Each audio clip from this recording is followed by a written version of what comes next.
Jules Verne.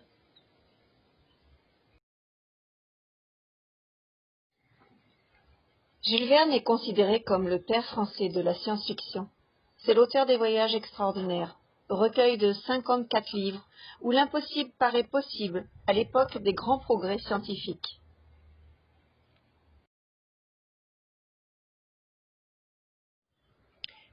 Jules Verne, écrivain du XIXe siècle, est un pionnier des romans de science-fiction.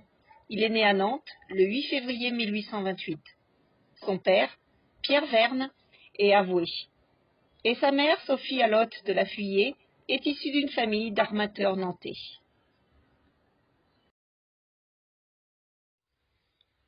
C'est l'aîné d'une famille de 5 enfants, Paul, Anna, Mathilde et Marie. Destiné à embrasser comme son père une carrière juridique, il suit des études de droit à Nantes, puis à Paris. Son goût pour la littérature le pousse à écrire quelques poèmes.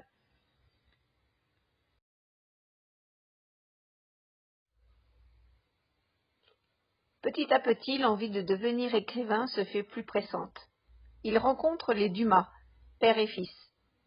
En 1850, avec leur soutien, Jules Verne parvient à faire jouer sa comédie « Paille rompue » qui connaît un certain succès.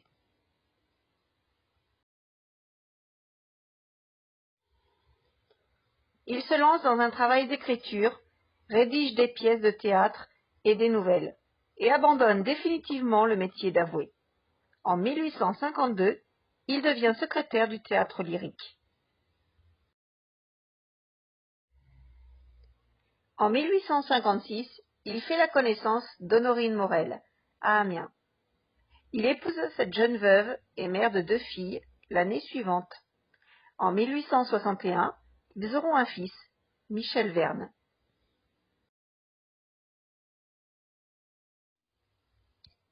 Afin de faire vivre sa famille, Jules Verne devient agent de change à la Bourse de Paris. En 1859, il part avec son ami Aristide Hignard à la découverte de l'Écosse.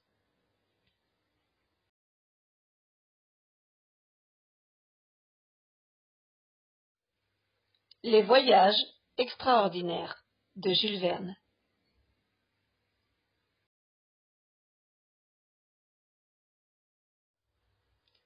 En 1862, Jules Verne rencontre un éditeur du nom de Pierre-Jules Hetzel. Il lui propose un manuscrit intitulé « Voyage en l'air ». Ce dernier est publié 1 an plus tard sous le titre « 5 semaines en ballon ». Le livre connaît un grand succès et devient le premier volume des Voyages extraordinaires, qui en compteront 54 au total.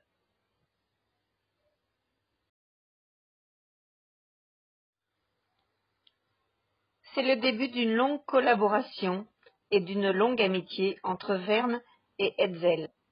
En 1863, Jules Verne rédige Paris au XXe siècle, qu'Hetzel refuse de publier, tandis que Voyage au centre de la Terre sort 1 an plus tard en première édition, puis sera repris et publié une seconde fois en 1867.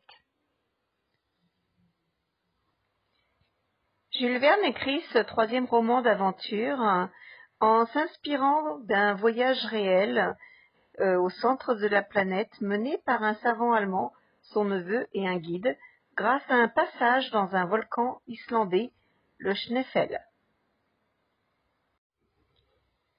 Grâce à la découverte d'un ouvrage ancien de runes, les explorateurs se penchent sur les secrets de la planète au fur et à mesure de leurs aventures. L'auteur mêle ainsi la cryptologie, une science en plein essor, avec des données scientifiques et des aventures imaginaires, mais rendues vraisemblables par le génie de Verne, la paléontologie, la géologie, l'exploration de l'Islande, les merveilles imaginées par Jules Verne sont jusqu'à aujourd'hui restées fascinantes et font l'objet de nombreuses représentations.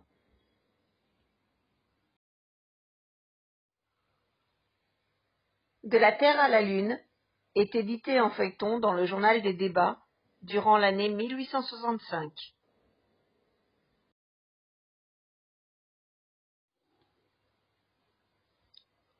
C'est la folle aventure de 3 hommes projetés à la suite d'un pari d'artilleurs dans un gigantesque obus transformé en wagon-lit en direction de la Lune. Mais c'est compté sans les météorites, l'attraction terrestre et les mystères de la mathématique spatiale. Ce chef-d'œuvre de science-fiction est aussi un roman bourré d'humour avec des personnages inoubliables dignes de Phileas Fogg ou du capitaine Nemo.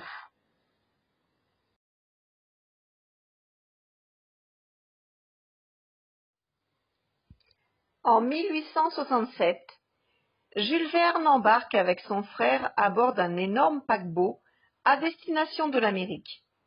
Cet amoureux de la mer acquiert en 1868 son premier bateau, baptisé le Saint-Michel, en hommage à son fils. Il sera ensuite remplacé par le Saint-Michel II et le Saint-Michel III. En 1871, Jules Verne s'installe à Amiens, la ville natale de sa femme. Il y écrit cette année-là le Tour du monde en 80 jours, qui sera publié l'année suivante. Cette œuvre reçoit les acclamations du public. Jules Verne aimait le grand spectacle, ses effets de scène et ses coups de théâtre. Et certains de ses livres, Le Tour du monde en 80 jours notamment, sont conçus comme des machines théâtrales. Tout y est calibré, ajusté, pour tenir le lecteur en haleine, l'étonner, le distraire, ou le prendre à contre-pied. On est en pleine esthétique romantique, celle de Dumas en particulier, avec qui Verne collabora un temps. Mais le tour du monde, c'est aussi l'avènement du monde industriel, le culte de la machine, de l'efficacité, le pointage horaire étendu à une échelle universelle.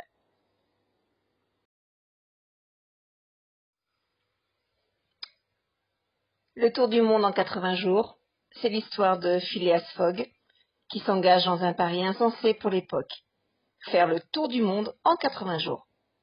Le détective Fix, persuadé que Fogg est un vulgaire cambrioleur qui fuit la justice, tentera tout pour retarder Phileas et son fidèle Passepartout.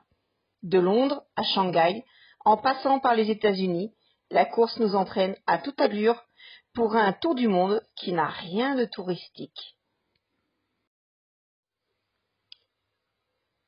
En avril 1877, Jules Verne organise un grand bal costumé sur le thème de la Terre à la Lune. Il donnera un deuxième bal en 1885. De 1878 à 1883, Verne navigue sur les flots, allant d'Alger en Écosse, puis en Norvège. Il fait en 1884 une grande croisière en Méditerranée avec son épouse Honorine.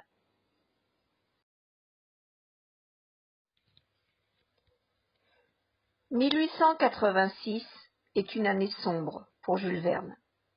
Il est victime de la folie de son neveu qui lui tire dessus avec un revolver. Touché à la jambe, il boitera pour le reste de sa vie. Quelques jours plus tard, son éditeur et ami, Hetzel, décède à Monaco. En 1888, Jules Verne devient conseiller municipal d'Amiens. Parallèlement à ses fonctions, il continue d'écrire. Il publiera cette année-là Famille sans nom et Sans dessus-dessous. Mais la santé de Jules Verne se fait de plus en plus fragile. À sa blessure à la jambe, qui ne le laisse jamais en paix, s'ajoutent la cataracte et le diabète.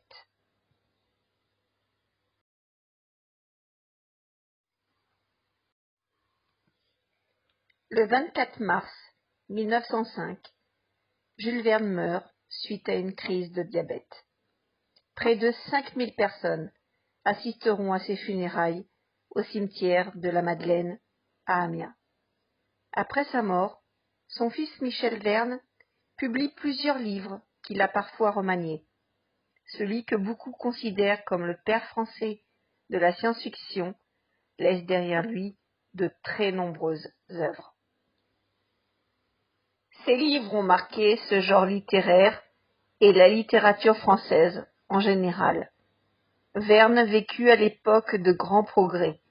L'électricité, le téléphone, le télégraphe, les chemins de fer et les machines à vapeur. Il est donc parfois à tort considéré comme un romancier pour enfants ou un écrivain scientifique, mais il était plus que ça. Il avait le génie de rendre vraisemblable ce qui ne l'était pas.